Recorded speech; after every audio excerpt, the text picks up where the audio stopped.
Introducción a la sepsis. Buenos días. Sobre la epidemiología, para que nos hagamos una idea de cuán frecuente de la incidencia de esta patología, contamos con cifras de Estados Unidos. 750.000 pacientes al año con 210.000 muertes. Es la principal causa de muerte en las UCIs, tanto en Estados Unidos como a nivel mundial, y es la 13ª causa de muerte a nivel mundial en forma global.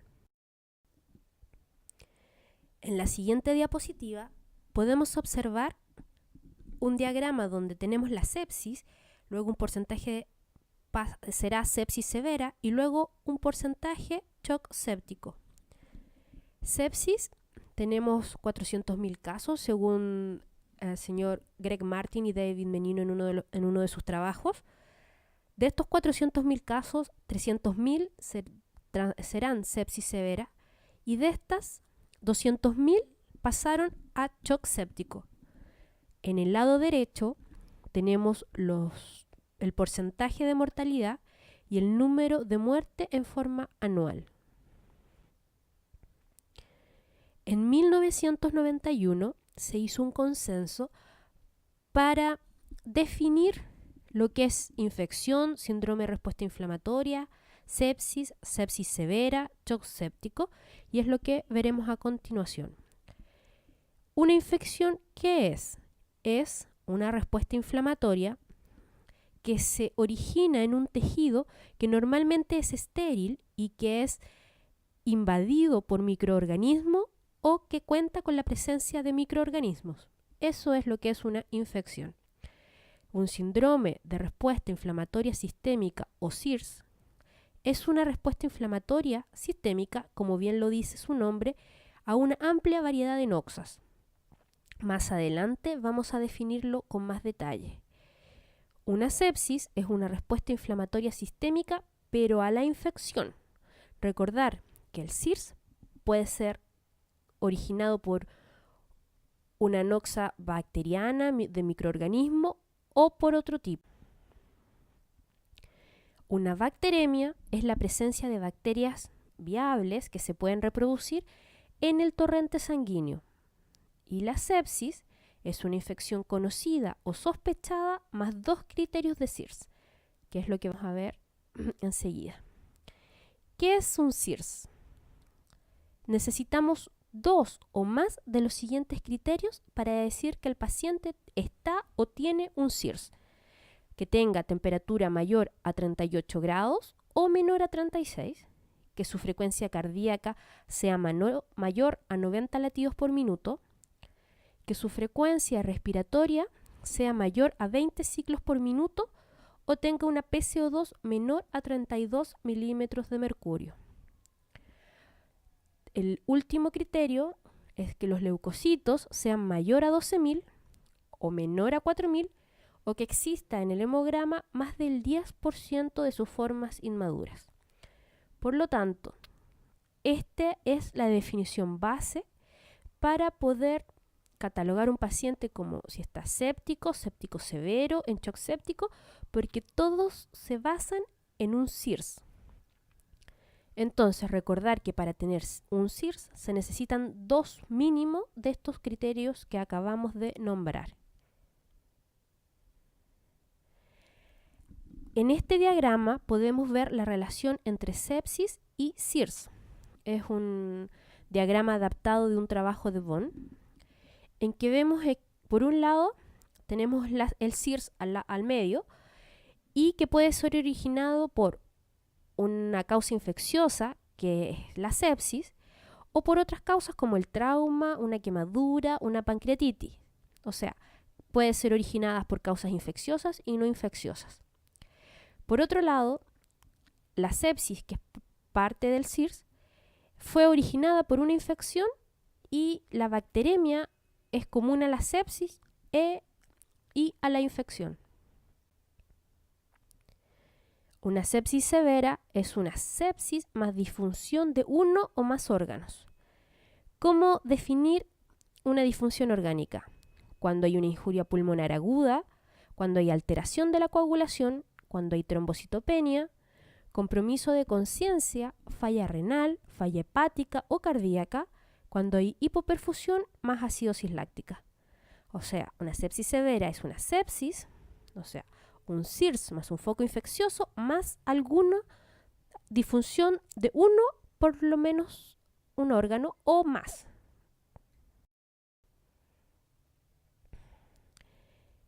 Sobre la sepsis y la falla multiorgánica podemos ver este diagrama también del señor Von, que vemos por un lado la infección, por el otro lado el CIRS que es causado por una quemadura, por un trauma, por una pancreatitis, como ya habíamos nombrado, o por el lado izquierdo, por una infección que puede ser una sepsis o un porcentaje de sepsis que son las sepsis severas. ¿Qué es un shock séptico?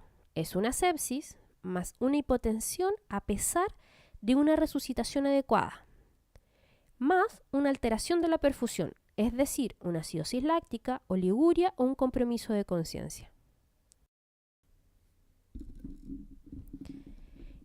En esta diapositiva podemos ver un diagrama, una forma de ver lo que pasa en el cuerpo en una sepsis. Por un lado tenemos un agente, una noxa, una bacteria, un trauma, un shock que estimula, que despierta el sistema inmune y que empieza una respuesta que se llama de hiperreactividad. Esta noxa estimula a los macrófagos, estimuló a las células endoteliales, epiteliales, a los polimorfonucleares y se produce la secreción de citoquinas proinflamatorias más quimoquinas. Esto es parte de una respuesta inmune que despertó, hiperreactiva. Se estimula el complemento, la coagulación, las proteínas séricas. Hay un juego entre lo que son citoquinas proinflamatorias y antiinflamatorias. Ahora, la sepsis, el shock séptico, se produce cuando este juego tiene un ganador y el ganador es la respuesta inflamatoria, proinflamatoria. Como se puede ver en el lado derecho de este gráfico, vemos que las citoquinas proinflamatorias producen aumento de la permeabilidad vascular, aumento de la apoptosis, taquipnea, fiebre, leucocitosis, taquicardia, aumenta la resistencia periférica. Esto se traduce en un edema, en daño tisular, fallo orgánico, leucocitopenia y susceptibilidad a la infección en grandes rasgos. Como mencioné hace algunos segundos, tenemos dos sistemas, que es el de respuesta antiinflamatoria y el de la respuesta proinflamatoria. El doctor Von en el 97 describió estos mismos dos sistemas, CARS y MARS. CARS es un síndrome de respuesta antiinflamatoria que es compensatoria, o sea, es un fenómeno que busca proteger al organismo del insulto generado. Y se caracteriza por la producción del grupo de citoquinas, que este grupo también puede tener un efecto deleterio.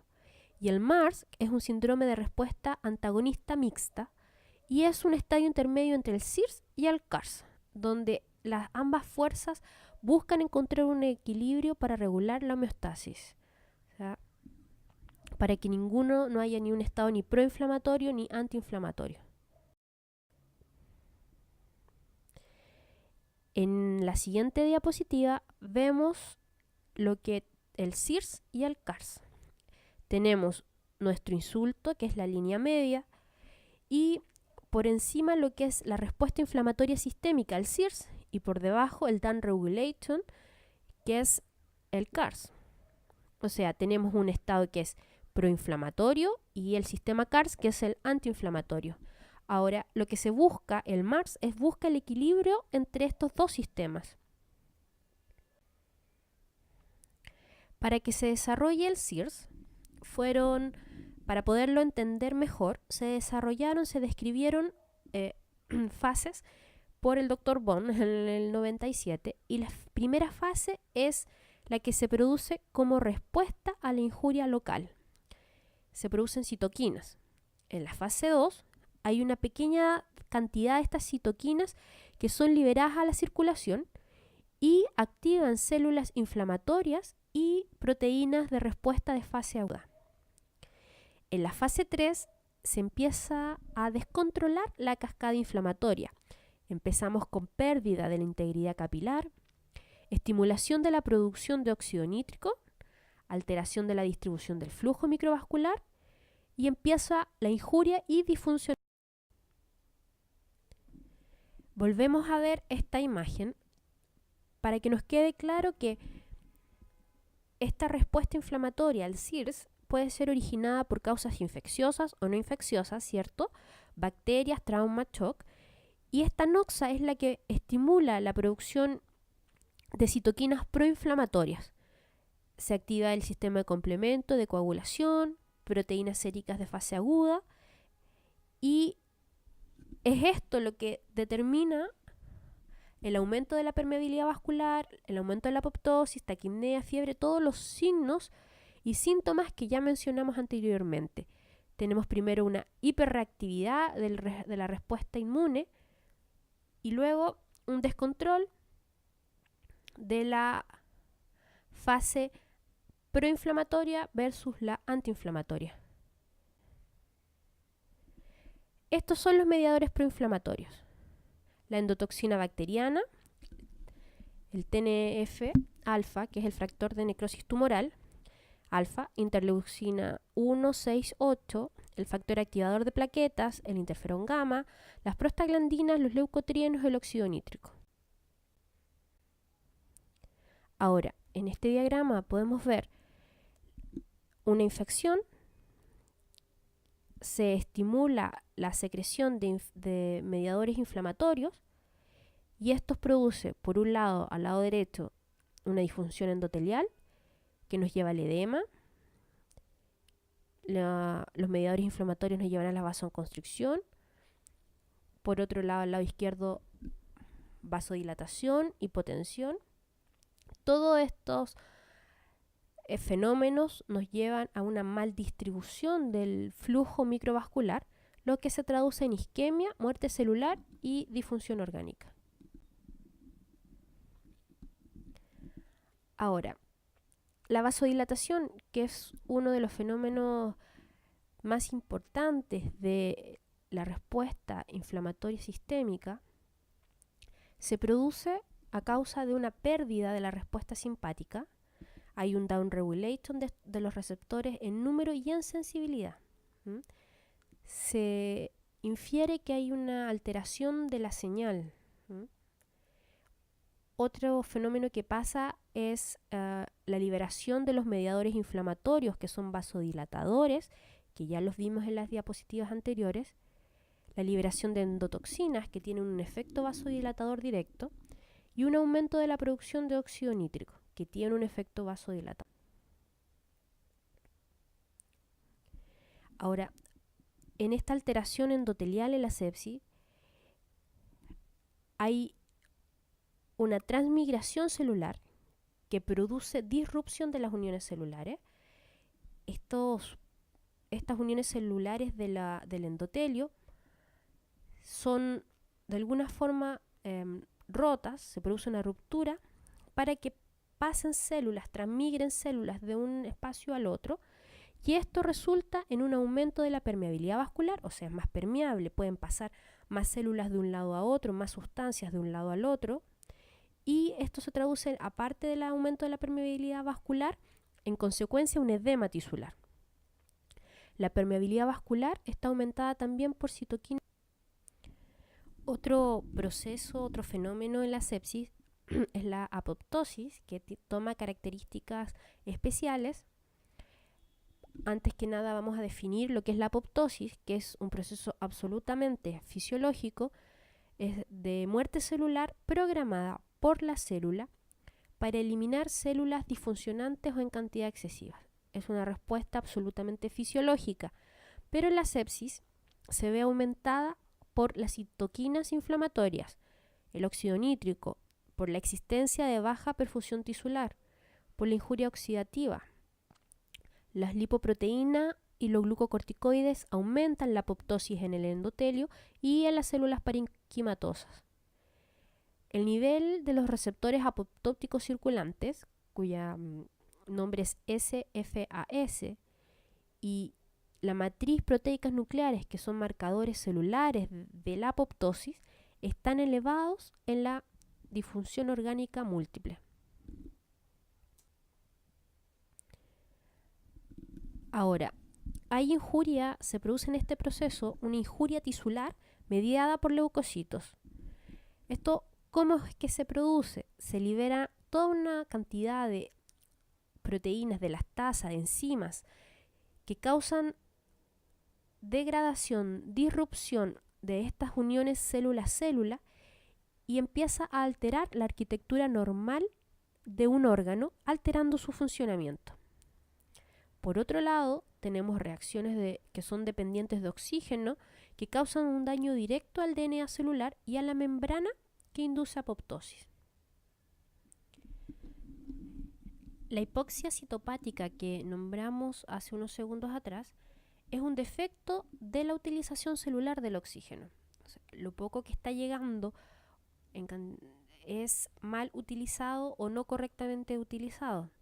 Esto produce daño oxidativo del DNA y las células que están afectadas por esta hipoxia citopática suspenden sus actividades en favor de la preservación de la viabilidad celular.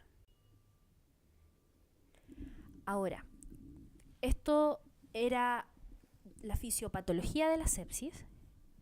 Vamos a conversar ahora sobre la estrategia en el manejo de la sepsis. Lo más importante es el reconocimiento temprano, la sospecha. Esto es clave para un tratamiento exitoso, para el aumento de la sobrevida y disminución de las comorbilidades. El tratamiento temprano disminuye la mortalidad.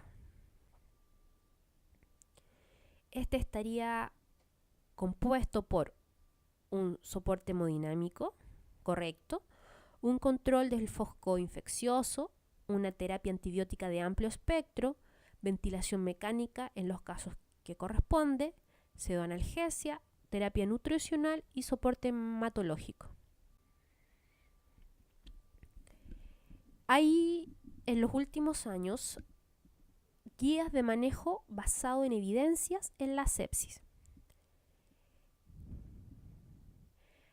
Estas guías están basadas en estudios que demuestran fuertemente una base en el manejo de la sepsis y están apoyados por múltiples sociedades de críticos porque se ha visto que disminuye la mortalidad de la sepsis. De hecho, hay una campaña que se llama Sobreviviendo a la sepsis, que es a nivel mundial, para aplicar estas guías lo más precozmente y disminuir la mortalidad así. Rivers hizo en el 2001 un trabajo que ha cambiado la visión del manejo de la sepsis en el servicio de urgencia y que consiste en un reconocimiento temprano, como ya mencionábamos, una terapia temprana pero dirigida a metas específicas, una monitorización hemodinámica, a resucitación, soporte vasopresor e inotrópico cuando se necesite. También está la terapia esteroidal que forma parte de estas guías, la proteína C recombinante activada, control del foco infeccioso, control glicémico, soporte nutricional y tenemos en otras cosas profilaxis de úlceras de estrés, profilaxis para TBP, transfusiones, sedación y analgesia. El trabajo de Rivers, que es el que nos lleva a un manejo temprano dirigido por metas en la sepsis, su trabajo lo dirigió y controló en las primeras 6 horas de recibido el paciente en el servicio de urgencia. Cuando ingresaba el paciente y tenía 2 o más criterios de SIRS más un foco infeccioso sospechado, le instalaba un catéter venoso central para medir la presión venosa central, PVC. El objetivo era mantener PVC entre 8 y 12. Si tenía una PVC menor a 8, daba cristaloides, fisiológico o ringerlactato entre 20 y 30 ml por kilo en bolo y repetía 500 ml en bolo cada 30 minutos hasta obtener una PVC entre 8 y 12.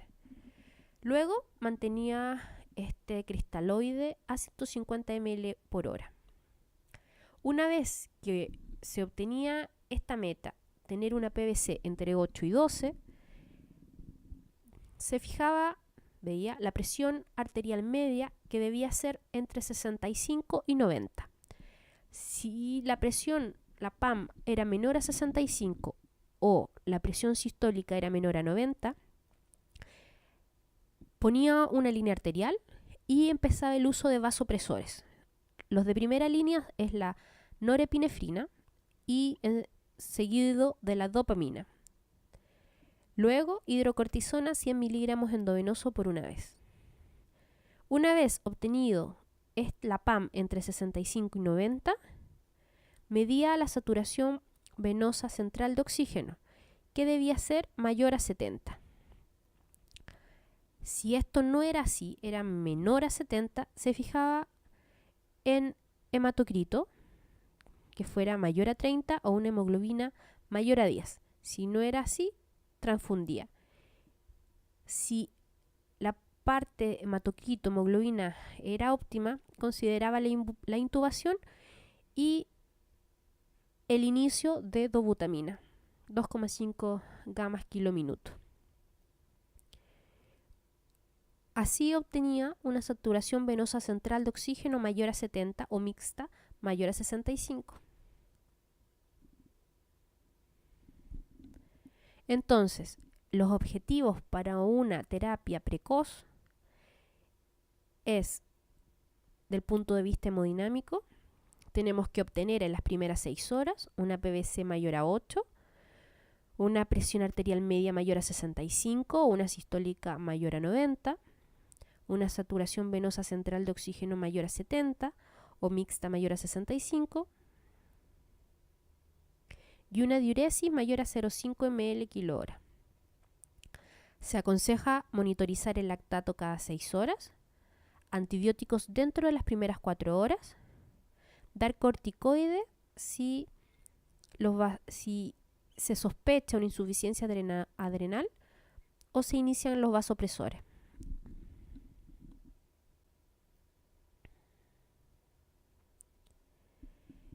Entonces, eso fue lo que hizo River y nuestras guías de manejo precoz basado en evidencia se basa en eso.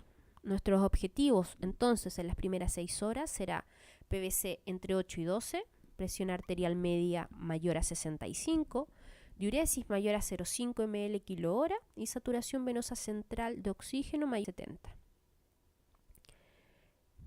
Rivers mostró que la terapia temprana orientada a metas disminuía efectivamente la mortalidad. Como vemos en este gráfico, en verde la terapia estándar, en celeste la terapia precoz guiada por metas, vemos una disminución notoria de la mortalidad intrahospitalaria a 28 días y a 60 días. En cuanto a los fluidos, entonces, se aconseja de 500 a 1000 ml en los 30 primeros minutos o coloides de 300 a 500 ml en los primeros 30 minutos. Lo mínimo son 20 ml por kilo de cristaloides o 0,2 a 0,3 gramos por kilo de coloides. Siempre la relación entre cristaloides y coloides va a ser 3:1.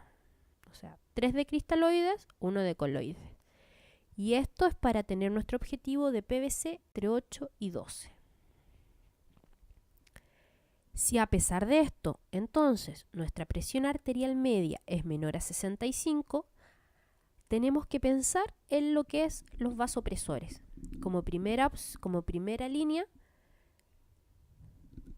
es la noradrenalina, y que son estimuladores, produce una vasoconstricción directa. Actúa sobre la tensión arterial media, entonces, por este mecanismo. En cambio, la dopamina aumenta la frecuencia cardíaca y el volumen sistólico, aumenta la tensión arterial media y el gasto cardíaco. O sea, mejora la función sistólica, pero puede producir arritmias y taquicardia.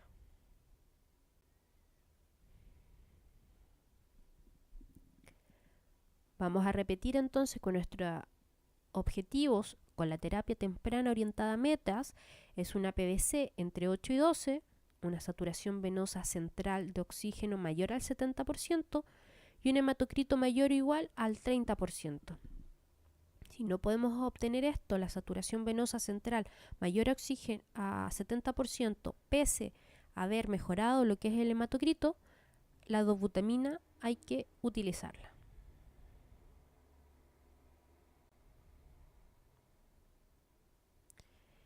Vemos en este diagrama lo que es el screening, la sospecha de una sepsis, de un shock séptico, medición del láctico. Por un lado tenemos el control del foco de infección.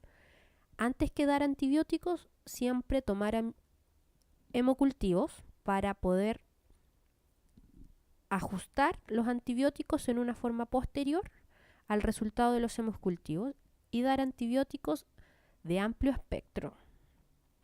Y en cuanto a las medidas específicas, el manejo hemodinámico, que es lo que hemos estado mencionando, hipotensión o láctico mayor a 4, vamos a dar la fluidoterapia, ¿cierto? Si la PAM, la presión arterial media, es menor a 65 o una presión sistólica menor a 90, pensar en los vasopresores. Primera línea, norepinefrina, en segundo lugar, dopamina.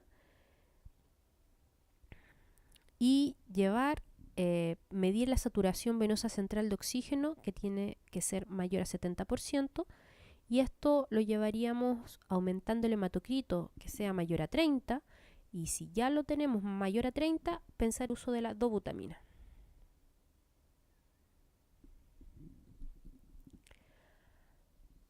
Ahora, vamos a recordar que el soporte hemodinámico es fundamental para optimizar la perfusión tisular. Para lograr una expansión efectiva del volumen sanguíneo, tenemos que realizar una monitorización hemodinámica, tenemos que lograr una terapia temprana dirigida por las metas ya mencionadas, y estas cosas, estos puntos, disminuyen en 16% el riesgo absoluto de una mortalidad intrahospitalaria.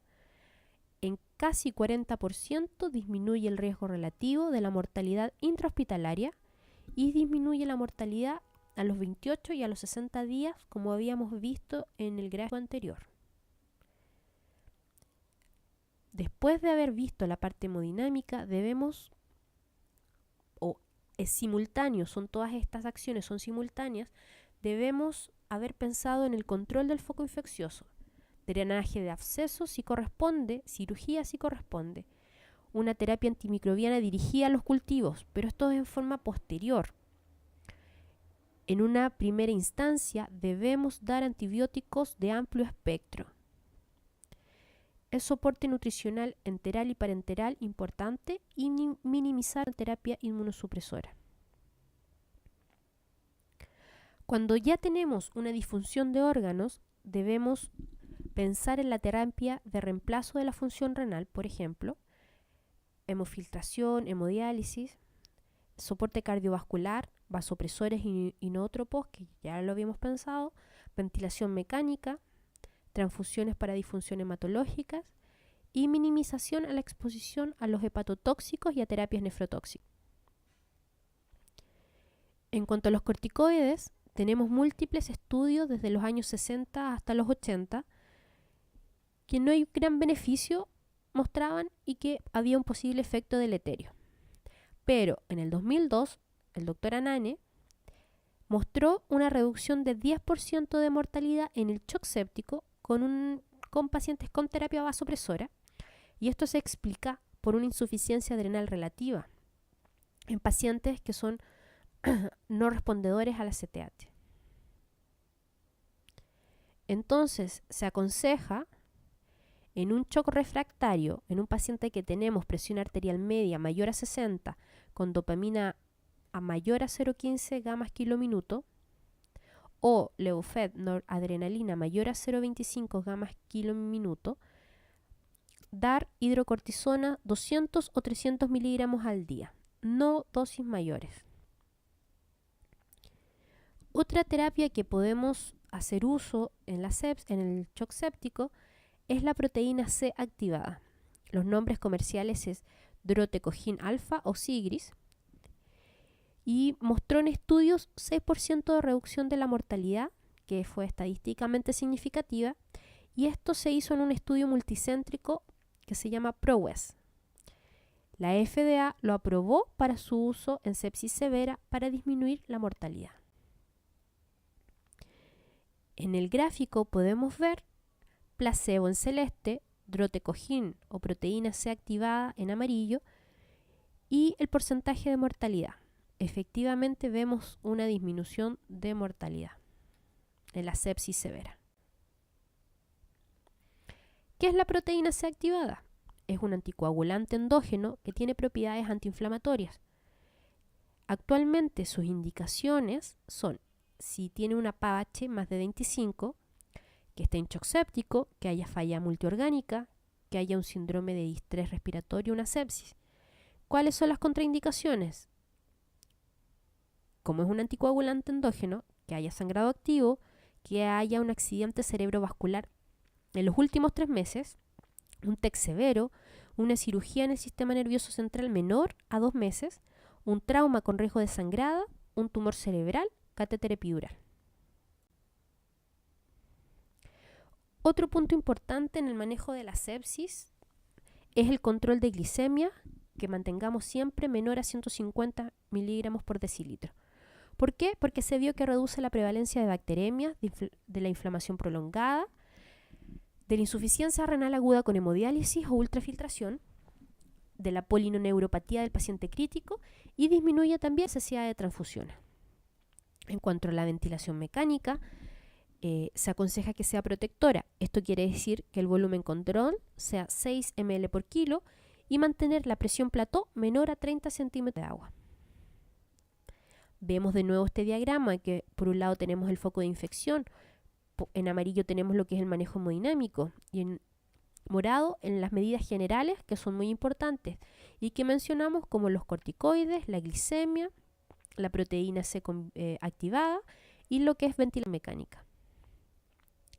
Entonces, en cuanto a la terapia en sepsis, importante recordar hemocultivos siempre y previos a la indicación de antibióticos. La antibioterapia debe ser de amplio espectro y precoz en las primeras 4 horas. Si hay hipotensión y o lactato mayor a 4, fluidos. Si no responde, vasopresores, para mantener una tensión arterial media mayor a 65 milímetros de mercurio. Shock séptico y o lactato mayor a 4, objetivos hemodinámicos que ya mencionamos antes. PVC mayor a 8, entre 8 y 12, saturación venosa central de oxígeno mayor a 70. Mantener el hematocrito mayor a 30. Y dobutamina si es que no podemos obtener la saturación venosa central de oxígeno mayor a 70% a pesar de tener un hematocrito mayor a 30. Corticoides a dosis bajas, Sigris o proteína C activada según las indicaciones que vimos. Importante mantener las glicemias menor a 150 y en el caso que se llegue a necesitar, ventilación protectora. Muchas gracias. Estos son links en que pueden encontrar mayor información sobre lo que es sepsis shock séptica. Gracias.